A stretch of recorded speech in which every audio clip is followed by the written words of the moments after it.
जय महाराष्ट्र।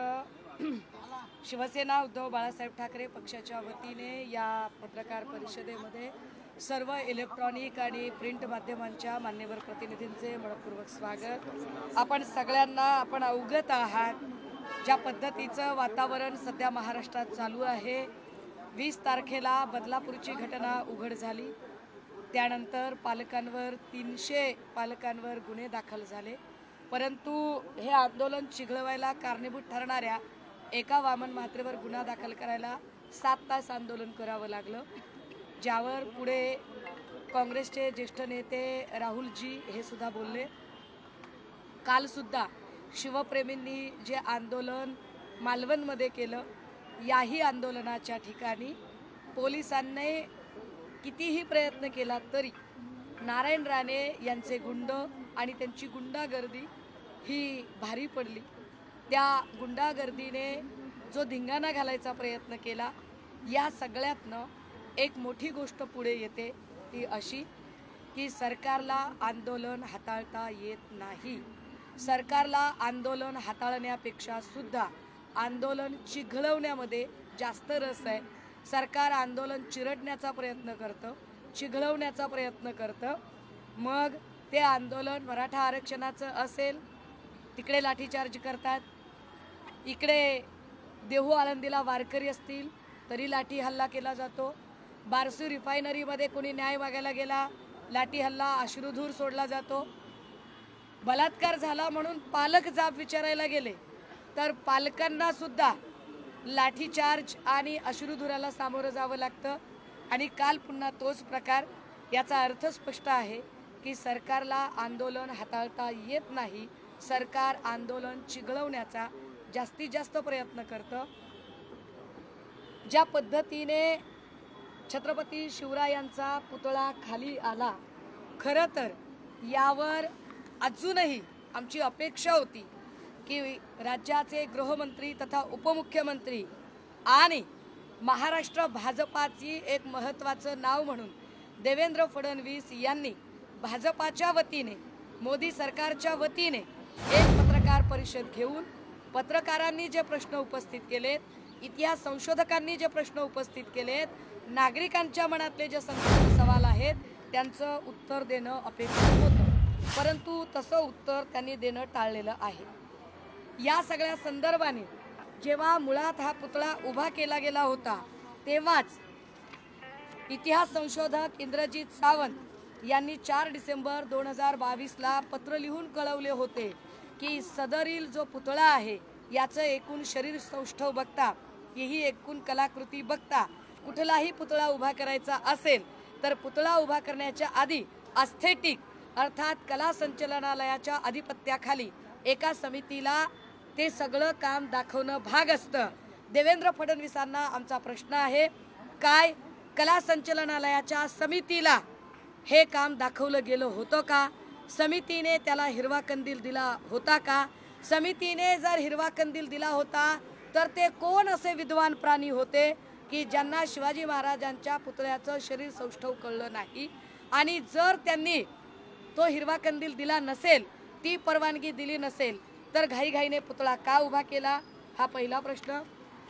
छत्रपती संभाजीराजे यांनी सुद्धा या संदर्भाने 12 डिसेंबर 2023ला पत्र लिहून श्रीयुत नरेंद्र मोदीजी या देशाच्या पंतप्रधानांना कळवलं होतं की सदरील पुतळा हा बेढप दिसत आहे, हा पुतळा महाराजांच्या शरीर सौष्ठवासारखा दिसत नाही, त्यामुळे यावर काय ते तात्काळ आपण उत्तर देणं भाग आहे, पण तेव्हा सुद्धा यावर उत्तर दिलं गेलं नाही। या सगळ्या संदर्भाने या पुतळ्यामध्ये जाणीवपूर्वक महाराजांची विकृती करण्याचा प्रयत्न ज्या आपटेने केला, हे फार विशेष आहे की बदलापूरच्या प्रकरणातही आपटे आहे आणि इकडच्याही प्रकरणात आपटे आहे। या दोनही आपट्यांना जर देवेंद्र फडणवीस पाठीशी घालणार असतील तर देवेंद्र फडणवीस आणि त्यांच्या पक्षाची सत्ता कशी आपटायची हे महाराष्ट्राच्या जनतेला चांगलं कळतं। ज्या आपटेच्या संदर्भाने बोललं जातं, तो आपटे हा सनातन प्रभाची कसा संबंधित आहे आणि सनातन प्रभाची याचं काय नातं आहे हे स्पष्टपणे दिसतं। कारण या माणसाची मुलाखत, याचं वय किती यावर मला जायचं नाही, कारण लहान वयातही माणसं मोठी कामं करू शकतात हा आम्हाला संत ज्ञानेश्वर माऊलींचा वारसा सांगतो. त्यामुळे मला वयावर टिप्पणी करायची नाही. पण जो माणूस 1.5 फुटाचा सुद्धा पुतळा उभा करू शकत नाही, ज्याचं काम 1.5 फुटापेक्षा कमी पुतळे उभे करण्याचं होतं, अशा माणसाला एवढं मोठं काम का दिलं गेलं, याच्या जेव्हा आम्ही खोलात जातो तेव्हा असं लक्षात येतं की हा माणूस म्हणजे कोण आहे. तर हा जयदीप आपटे. हा जयदीप आपटे सोबत नितेश राणे दिसत आहेत. नितेश राणेचा आणि जयदीप आपटेचा हा कुठला दोस्ताना घरात कुणी नसताना आहे ते सांगितलं गेलं पाहिजे. जयदीप आपटे आणि नितेश राणे यांची दोस्ती कदाचित त्यामुळेच सिंधुदुर्गातल्या मालवणमध्ये पुतळा उभा करायचा आहे, जिकडे नितेश राणे आपल्या बापाचा माल असल्यासारखे वागत आहेत, तिथे जयदीप आपटेला बोलावलं जातं. हा काय संदर्भ आहे, ये रिश्ता क्या कहलाता है, याच्यावर उत्तर देवेंद्र फडणवीसांनी द्यायला हवं, हे त्यांनी सांगितलं पाहिजे.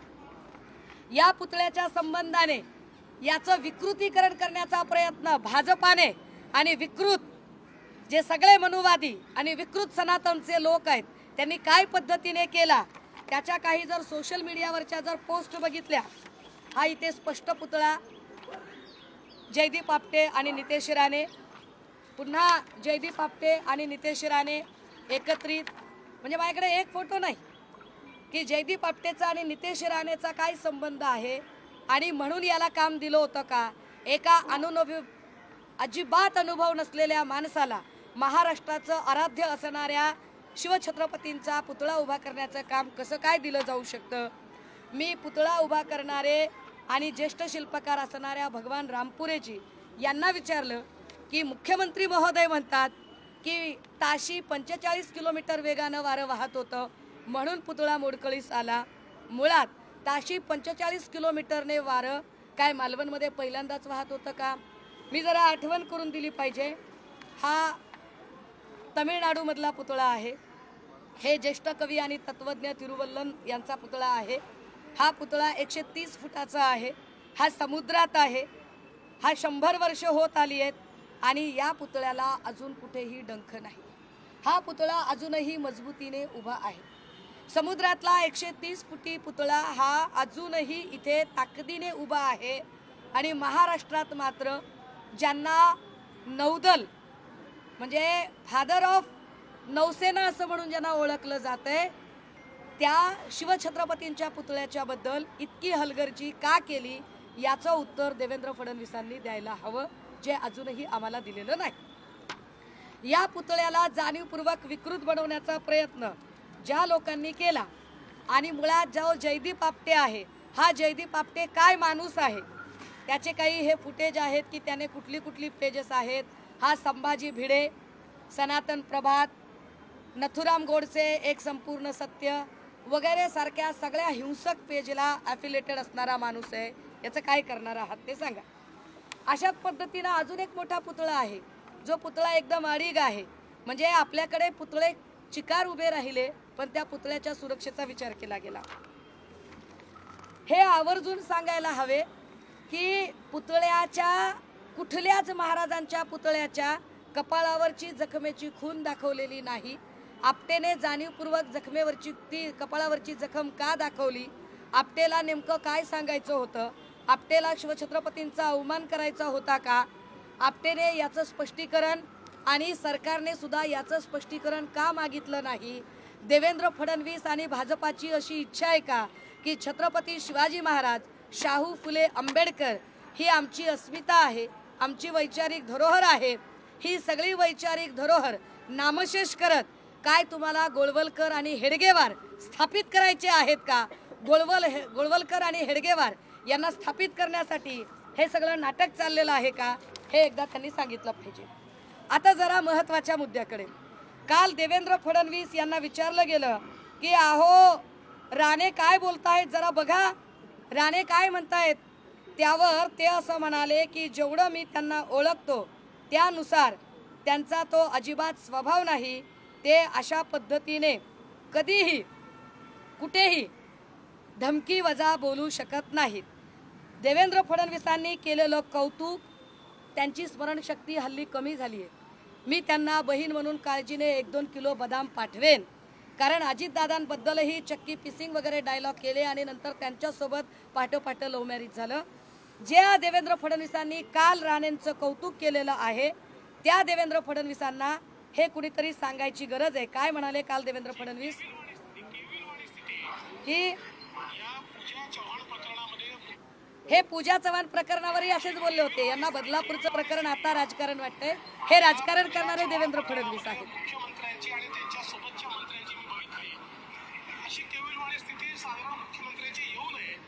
मी या प्रसंगाला अनुसरून हे सांगितलं पाहिजे की देवेंद्र फडणवीस म्हणाले की नाही राणे साहेब फार चांगले आहेत. ते किती चांगले आहेत त्यांची तारीफ स्वतः देवेंद्र फडणवीस साहेबांनी सभागृहाच्या पटलावर केली आहे. या अनुषंगाने एक चांगलं मोठं राजकीय भाषण केलं.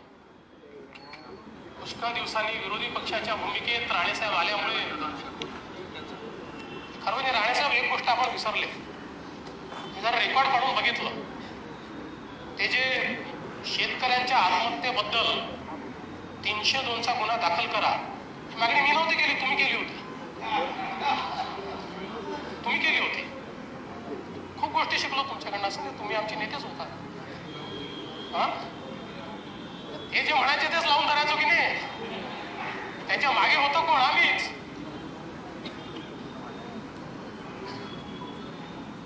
आपण सांगितलं महाराष्ट्राला 3 मुख्यमंत्री वगैरे. साहेब मी एकच मुख्यमंत्री, काळजी करू नका, आणि सक्षम आहे. हे किती सक्षम आहेत हे तर स्पष्टपणे दिसतंय. एक रवी इकडे एक रवी तिकडे. गुंडांचा पक्ष कोण सांगताय? कोणी सांगा? भाजप गुंडांचा पक्ष. आश्चर्य आहे. नारायण राणेंनी सांगायचं भाजप गुंडांचा पक्ष आहे. फडणवीसांनी राणेंवरचे सगळे गुन्हे दाखवायचे आणि ते फडणवीस काल कौतुक करतात. काय तुमची दुसरी मागणी होती? अंकुश राणेंचं काय झालं? तुमची मागणी होती काय काय बाबा? जाऊ दे, एवढ्या मागण्या कशाला करायच्या? श्रीधर नाईक मला माहित नाही ते तुम्ही मागण्या करायच्या त्यावेळी मी काही त्यात फार. आणि आता तुम्ही सांगायचं भाजप गुंडांचा पक्ष. ज्या श्रीधर नाईक आणि सत्यजित भिसेबद्दल देवेंद्र फडणवीस बोलत आहेत. काल राणे असं म्हणाले की माझा इतिहास माहित नाही का ठाकरेंना? होय नारायणराव, तुमचा इतिहास आम्हाला चांगला माहिती आहे. तुमचा इतिहास पोल्ट्री फार्म पासूनचा आम्हाला माहिती आहे. तुमचा इतिहास आम्हाला तिथपासून माहिती आहे. 1990ला जी कणकवली कधी काळी आप्पासाहेब पटवर्धन यांच्या समाजवादी विचारांनी भारावलेली होती, त्या कणकवलीला गुन्हेगाराचा आखाडा करणं हे तुम्ही केलं राणेसाहेब. राणेसाहेब, तुमचा इतिहास मला इतका पक्का माहिती आहे की 1990ला श्रीधर नाईकांची जी हत्या झाली त्या श्रीधर नाईकांच्या हत्येचे तुम्ही मुख्य आरोपी होतात. तुमच्यावर खटला चालवला गेलाय. तुमचा इतिहास इतका मोठा आहे की 2002ला सत्यजित भिसेची जी कणकवलीत हत्या झाली त्याचाही आरोप तुमच्यावर होता. यावर देवेंद्र फडणवीस सभागृहाच्या पटलावर बोललेत आणि न्यायालयातही खटला चाललाय. 2009ला राणेजी तुमचे स्वतःचे सख्खे चुलत भाऊ अंकुश राणे यांचा मृतदेह हा सिंधुदुर्गाला अत्यंत विकृत अवस्थेत मिळाला होता. हा तुमचा इतिहास आहे. तुमचा इतिहास हा आहे की मुलुंडचा HD व्हिडिओ स्पेशालिस्ट सोमय्या याने अविघ्न पार्क मधला जो सगळा घोटाळा आहे तो घोटाळा काढून तुमच्या मागे ईडी लावली होती. नारायण राणे, तुमचा इतिहास आम्हाला इतका माहिती आहे की ज्या राहुल गांधीजींची तुम्ही आता जात काढताय त्याच काँग्रेसचे ज्येष्ठ नेते सन्माननीय राहुलजी यांच्या आई सोनिया गांधी यांच्या पायावर हुजरे आणि मुजरे करायला तुम्ही सातत्याने दिल्लीच्या वाऱ्या करत होतात. हा तुमचा इतिहास मला माहित आहे. तुमचा इतिहास हा आहे की तुम्हाला जेवणाच्या ताटावरून अटक करावी लागली का? कारण तुम्ही महाराष्ट्रातल्या सत्यजित भिसे असेल, श्रीधर नाईक असेल, अंकुश राणे असतील, अशा अनेकांना भरल्या ताटावरून उठवलेलं आहे. तुमचा इतिहास इतका मोठा आहे नारायण राणे की तुम्हाला भुंकल्याशिवाय कुठेही किंमत नाही. नारायण राणे आणि नितेश राणे आणि निलेश राणे तुम्हाला फक्त आणि फक्त शाउटिंग ब्रिगेडमध्ये ओरडण्यासाठीच देवेंद्रजींनी ठेवलेलं आहे. ही तुमची एकूण पार्श्वभूमी आहे. या सगळ्यांवर आम्हाला आता प्रश्न फक्त आणि फक्त देवेंद्रजींना विचारायचे. कारण देवेंद्र फडणवीस म्हणाले ठोकून काढा. त्यावर नितेश राणे म्हणतोय की आमचा बाप सागर बंगल्यावर आहे, पोलिसांच्या आशा बदल्या करेल की त्या बदल्या तुम्हाला बायकोला फोन लागणार नाही, पोलिसांना व्हिडिओ रेकॉर्ड करता का म्हणून धमकावतो. कालच्या फुटेजमध्ये निलेश राणे पोलिसांना धक्काबुक्की करताना दिसत आहे. कालच्याच फुटेजमध्ये महिला पत्रकारांच्या अंगचटीला येतानाचे प्रयत्न दिसत आहेत. कालच्याच फुटेजमध्ये एबीपी माझाचा बूम ओढायचा प्रयत्न झाला. पुढारीच्या पत्रकाराला दमदाटीची भाषा झाली. इथे पुण्यामधल्या एका महिला पत्रकाराला काय पद्धतीने नितेश राणेने भाषा वापरली तोही इतिहास माहिती आहे. तुमचा इतिहास हा संस्कार नसलेल्या कुटुंबाचा इतिहास आहे आणि अशा संस्कार नसलेल्या कुटुंबाबद्दल काय भूमिका घ्यायची हे आता देवेंद्र फडणवीसांनी सांगावं लागेल. देवेंद्र फडणवीस साहेब, जर आज तुम्ही नितेश राणे, नारायण राणे यांच्यावर गुन्हे दाखल करणार नसाल, त्या दिवशी न्यूज 18 लोकमतच्या लाईव्ह डिबेटमध्ये विलास बडेंनी प्रश्न विचारल्यावर नितेश राणे थेट विलास बडेंना सुद्धा धमकावण्याच्या सुरात बोलत होते की विलास तुम्ही हिंदू नाहीत का. इतकी मुजोर भाषा ज्या नितेश राणे आणि निलेश राणेंची आहे, तो मुजोरपणा देवेंद्रजी तुमच्या वरद हस्ताशिवाय शक्य नाही. तुमचा वरद हस्त काय सांगतो हे आम्हाला एकदा स्पष्ट करा. तुम्हाला यांच्यावर जर गुन्हे दाखल करायचे नसतील तर महाराष्ट्र हे स्पष्टपणे समजून घेईल की देवेंद्र फडणवीसांना महाराष्ट्र शांत राहू द्यायचा नाही. देवेंद्र फडणवीसांना महाराष्ट्र अजिबात महाराष्ट्रातल्या लेकीबाळी सुरक्षित ठेवायच्या नाही. याचा स्पष्ट अर्थ असा आहे की नितेश राणे, निलेश राणे हे जर जयदीप आपटेच्या ऐवजी जर तिकडे एखादा जावेद अहमद असता तर नितेश राणेने काय थैथयाट केला असता. बदलापूर मधल्या आपटेच्या ऐवजी, अक्षय शिंदेच्या ऐवजी जर तिथे एखादा अक्रम शेख असता तर निलेश राणेने काय थैथयाट केला असता. ही तुमची ओरिजिनॅलिटी आहे, ही तुमची असलियत आहे, हा तुमचा इतिहास आहे. तुम्ही जात आणि धर्मामध्ये भांडणं लावणारे लोक आहात. आम्हाला आजच्या आंदोलनातनं ही स्पष्टपणे मागणी करायची आहे. इथून पुढे पत्रकार, पोलीस, सामान्य नागरिक, शिवसैनिक यांना काहीही राणेंमुळे झाले तर राणेंवर नाही, आम्ही देवेंद्र फडणवीसांवर आक्षेप घेऊ. कारण देवेंद्र फडणवीसांच्याच या सगळ्या वरद हस्तामुळे हे मोकाट सुटलेले आहेत, हे आमचं स्पष्ट म्हणणं आहे. मला वाटतं मी जे सगळे प्रश्न उपस्थित केलेत त्यावर देवेंद्र फडणवीस म्हणतायत की नौसेनेचं काम होतं. इंटरनॅशनल इव्हेंट करून क्रेडिट घेताना बोलला नाही. ते क्रेडिट महाराष्ट्रातल्या नेत्यांनी घेतलं. पुतळा पडल्यावर जर तुम्ही नौसेनेकडे हात करत असाल तर नौसेनेची जबाबदारी राजनाथ सिंग सांभाळतात. राजनाथ सिंग भाजपचे नेते आहेत. देवेंद्रजींनी स्पष्ट करावं, काय तुम्ही राजनाथ सिंगांना आरोपीच्या पिंजऱ्यात उभे करणार आहात का. या सगळ्या प्रश्नांची उत्तरं देवेंद्रजींनी द्यावीत. गुन्हा लवकर दाखल झाला नाही तर आंदोलनाची पुढची जी आमची दिशा आहे ती आम्ही तुम्हाला सांगू. तुम्ही कला संचालनाला याचा उल्लेख केला, त्यांच्या अधिकाऱ्यांनी एक दावा केला आहे की नौदलानं आमच्याकडे साधारणतः 7 फुटांची परवानगी मागितलेली होती, मात्र 30 फुटाचा पुतळा अचानकपणे कसा आला याची कल्पना आम्हाला येईल. कला संचालनालय समितीकडे हे सगळं कामकाज दाखवणं गरजेचं असतं. त्यांच्या देखरेखीखाली त्यांनी परमिशन देणं गरजेचं असतं. जर आता कला संचालनालय म्हणते की आम्ही 6 फुटाची परवानगी दिली होती तर हा प्रश्न संरक्षण मंत्र्यांनाही विचारावा लागेल, हा प्रश्न नौसेनेला विचारावा लागेल. आणि महत्त्वाचं, इंटरनॅशनल इव्हेंटसाठी घाईघाईने एखादा पुतळा उभा करण्यासाठी 6 महिने वर्ष लागतं. पण निवडणुका डोळ्यासमोर ठेवून तुम्ही राम मंदिर घाईघाईने बांधता, तुम्ही घाईघाईने संसद बांधता, तुम्ही घाईघाईने पुतळे उभे करता आणि जिथे हात लावता त्याची माती करता. त्यामुळे याचा अर्थ कला संचालनालयाचाही संबंध येत नाही. म्हणजेच मोदीजींनी घाईघाईने फक्त आणि फक्त लोकसभेचं निवडणूक डोळ्यासमोर ठेवून हा खेळ केला, पण हा खेळ शिवप्रेमींच्या भावनांशी आहे, हा महाराष्ट्राच्या भावना दुखावणारा आहे. यावर राष्ट्रवादी काँग्रेसच्या उपमुख्यमंत्री अजित पवारांनी माफी मागितली. आम्ही अजित पवारांचं स्वागत करतो की त्यांनी माफी मागितली. सरकारमध्ये असून सुद्धा त्यांनी वेगळी भूमिका घेतली, आम्ही स्वागत करतो. परंतु अशी शिवछत्रपतींबद्दलची भूमिका नितेश राणे, नारायण राणे, एकनाथ शिंदे, देवेंद्र फडणवीस घेणार का, ते काय कारवाई करणार याकडे आमचं लक्ष आहे. मोदींच्या हस्ते उद्घाटन झालं. मोदी ज्या हेलिपॅडवरती उतरले त्याची निविदा 2-3 दिवसांआधीच काढण्यात आली. जवळपास 2.3 कोटी रुपये मोदींच्या हेलिपॅडसाठी वापरण्यात आले अशा पद्धतीची निविदा आता बाहेर येते. त्या निविदी प्रक्रियेमध्ये सुद्धा घोळ दिसतोय अशा पद्धतीची चर्चा. ह्याच्यात फार विशेष आहे की पुतळ्याला खर्च केला 1.5 कोटी आणि हेलिपॅडला खर्च केला 2.25 कोटी.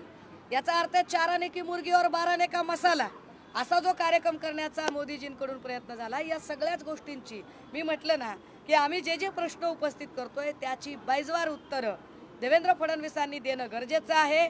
अन्यथा हे त्यांनी मान्य करावं लागेल की शिवछत्रपती हे फक्त आणि फक्त मतांच्या राजकारणासाठी त्यांनी बॅनरवर घेतले, त्यांना छत्रपतींची कुठलीही अस्मिता नाही. काही एक आमदार आणि एक मंत्र्यांचा दोन व्हिडिओ व्हायरल होतात. संजय गायकवाडांचा एक व्हिडिओ व्हायरल झाला आहे बुलढाण्यामधला, ते त्यांच्या गाडीत उतरण्याचा एक व्हिडिओ आहे. आणि दुसरीकडे चंद्रकांत पाटील दहीहंडीच्या दिवशी गजा मारण्याला भेटले, असे 2 व्हिडिओ व्हायरल होते. देवेंद्र फडणवीस हे महाराष्ट्राच्या कारकिर्दीतले सगळ्यात वर्स्ट गृहमंत्री आहेत की ज्यांच्या काळात लॉ अँड ऑर्डरची पुरती वाट लागलेली आहे. मी तो व्हिडिओ बघितला ज्यामध्ये आमदार संजय गायकवाडांची गाडी पोलीस धुताना दिसत आहेत. देवेंद्रजी आत्ता तरी नैतिकता म्हणून राजीनामा द्या. इतका कसला सत्तेचा मोह आहे, एवढे कसे खुर्चीला आपण चिकटून बसलाय. विशेष की आपल्याच पक्षाचे चंद्रकांत पाटील म्हणजे टिल्ल्या पिल्ल्यांना हे दाखवलं पाहिजे. जे टिल्ले पिल्ले काल एखादा फोटो दाखवत होते कुठला तरी 2-4 दिवसांपूर्वी, त्यांना कळलं पाहिजे की आता चंद्रकांत पाटील कुणाला भेटतात. ही टिल्ली पिल्ली गँग कुणाच्या घरी सांत्वन भेटी देते. एखाद्या शहीद सैनिकांच्या घरी यांनी सांत्वन भेटी दिल्या नाही, आत्महत्याग्रस्त शेतकऱ्यांच्या घरी यांनी सांत्वन भेटी दिल्या नाही, बदलापूरला यांनी सांत्वन भेट दिली नाही, यांना ते गरजेचं वाटलं नाही.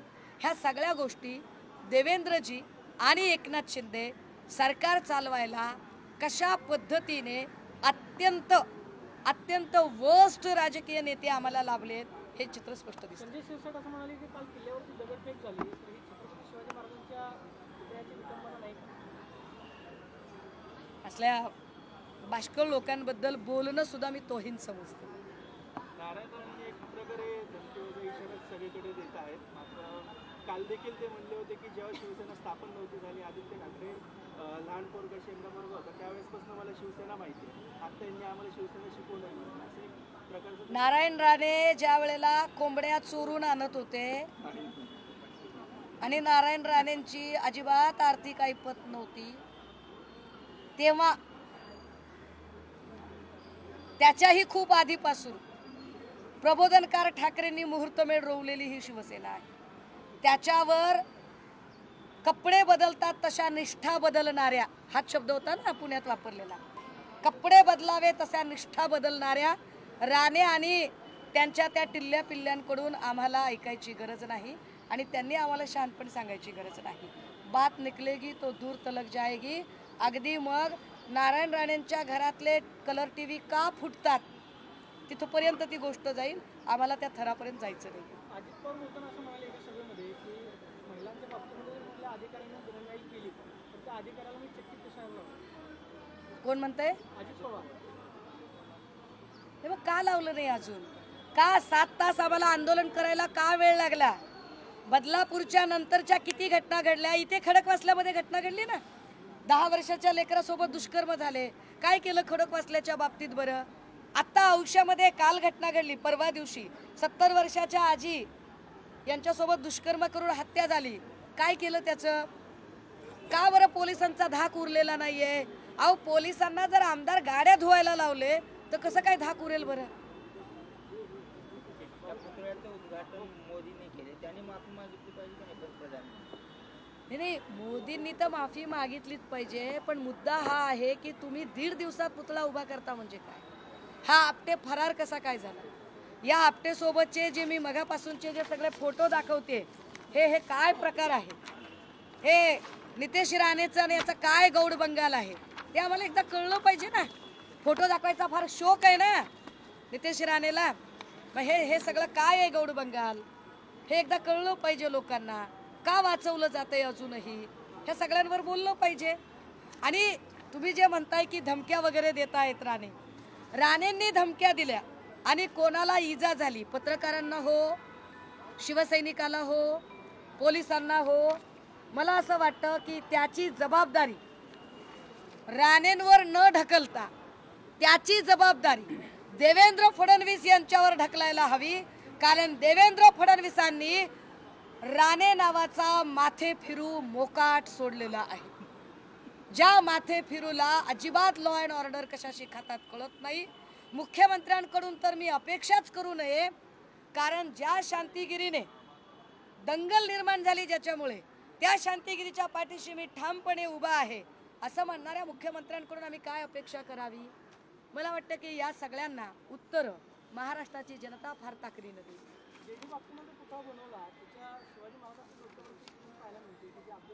महाराजांना जाणीवपूर्वक महाराजांच्या संबंधाने महापुरुषांचं विकृतीकरण करण्याचा प्रयत्न हा जयदीप आपटे आणि आपटेंसारख्या लोकांचा आहे.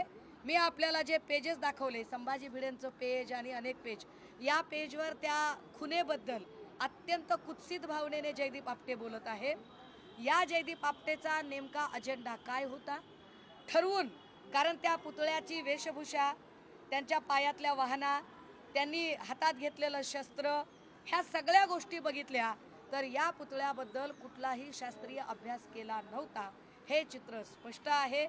अशा सगळ्या परिस्थितीत जाणीवपूर्वक, मी मगाशी म्हटलं, गोळवलकर आणि हेडगेवार स्थापित करायचे आहेत म्हणून तुम्ही शिवछत्रपती फुले शाहू आंबेडकर यांच्या अस्मिता पायदळी तुडवण्याचा प्रयत्न करत आहात का? सरकारने आता समिती नेमल्या, वाटतंय का तुम्हाला याच्यात काही? समित्या नेमून काय होते दादा? अहो आम्ही क्लिअर कट सांगतोय ना, 45 किलोमीटर ताशी वेगानं वारं वाहते असं जर म्हणताय तुम्ही, तर त्याच्यापेक्षा मोठे पुतळे आम्ही तुम्हाला दाखवतोय ना. आणि जर तुमचं असं म्हणणं असेल की नाही बाबा आमचा पुतळा कमकुवत होता, उभा कशाला केला? गरज काय होती तुम्हाला? काही तुमच्या वाचून अडलं नाहीये. शिवछत्रपती आमच्या मनामनात, आमच्या धमन्यात, आमच्या रक्तवाहिन्यांमध्ये आहेत. गरज नाहीये त्याच्यासाठी मोदींनी ह्या सगळ्या कर्मकांड करण्याची. जर तुम्हाला आमचे महापुरुष आणि त्यांचं इमान राखता येत नसेल, त्यांची अस्मिता पायदळी तुडवायची असेल, तर तुम्ही आमचे पुतळे उभे करायच्या भानगडीत पडू नका. तुमची संघी विचारधारा तुम्हाला लखला. थँक्यू. देश विदेशातील प्रत्येक घडामोडींचे लाईव्ह अपडेट मिळवण्यासाठी आता साम टीव्हीच्या सर्व सोशल मीडिया प्लॅटफॉर्मला लाईक, फॉलो आणि सबस्क्राईब करा. तसंच सर्व नोटिफिकेशनसाठी बेल आयकॉन प्रेस करायला विसरू नका.